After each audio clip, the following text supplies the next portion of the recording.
साल 2023 के अंत में राजस्थान, मध्य प्रदेश, छत्तीसगढ़, तेलंगाना और मिजोरम में विधानसभा चुनाव होने हैं।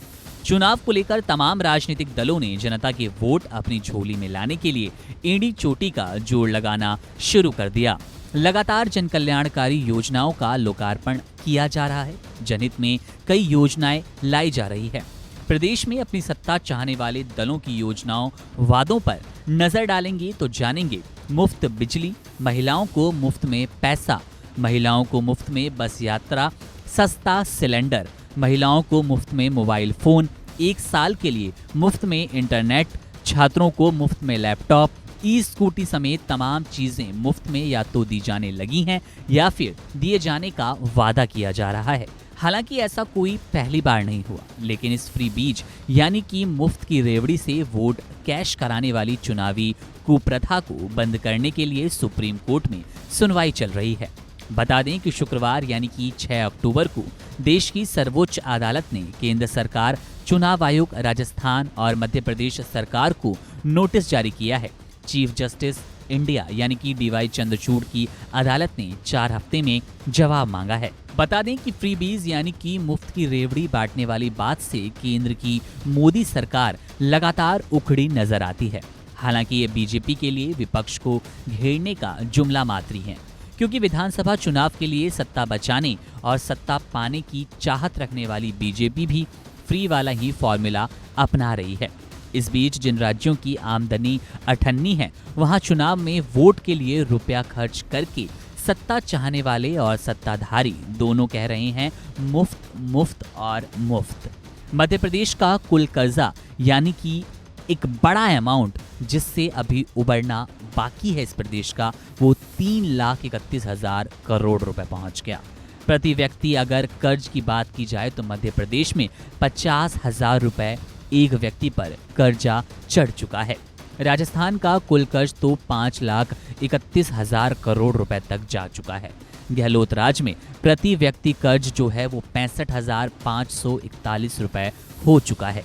लेकिन इसके बावजूद चुनावी राज्य में सरकार और विपक्ष दोनों जमकर मुफ्त में सरकारी खजाना बांटने में लगे हैं। इसके चलते सुप्रीम कोर्ट तक चिंतित हो गया।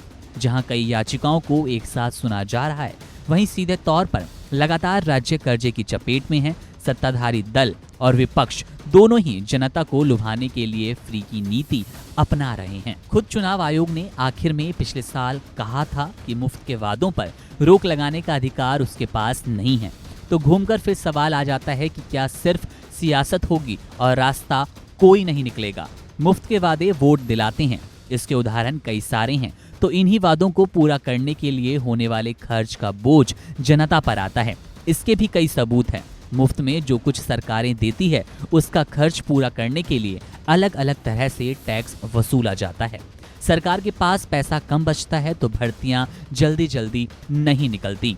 पैसा सरकार के खजाने में कम होता है तो कर्मचारियों का वेतन वक्त पर नहीं जाता। असली विकास कामों के लिए पैसे कम पड़ते हैं, यानी नुकसान जनता का ही होता है। इसलिए सुप्रीम कोर्ट ने 4 हफ्ते का नोटिस दिया है। चुनाव से पहले मुफ्त की रेवड़ी या फिर वोट के बदले मुफ्त की चीजें दिए जाने के खिलाफ सुप्रीम कोर्ट में कार्रवाई की गुहार लगाई गई। याचिकाकर्ता ने कहा कि चुनावों के ठीक 6 महीने पहले मुफ्त चीजें जैसे कि मोबाइल, टैब, टीवी बांटे जाते हैं। राज्य सरकारें इसे जनहित का नाम देती हैं और चुनावी फायदा उठाती हैं। याचिकाकर्ता के एक वकील पहले कह चुके हैं कि चुनावी गिफ्ट देने के लिए पार्टियां पैसे कहां से लाएंगी, ये मतदाता को जानने का अधिकार है। साथ ही टैक्स पेयर्स को भी पता होना चाहिए कि ये पैसा उनकी जेब से जा रहा है। इसलिए राजनीतिक दलों को चुनाव घोषणा पत्र में ये बताना होगा कि पैसा कहां से आया।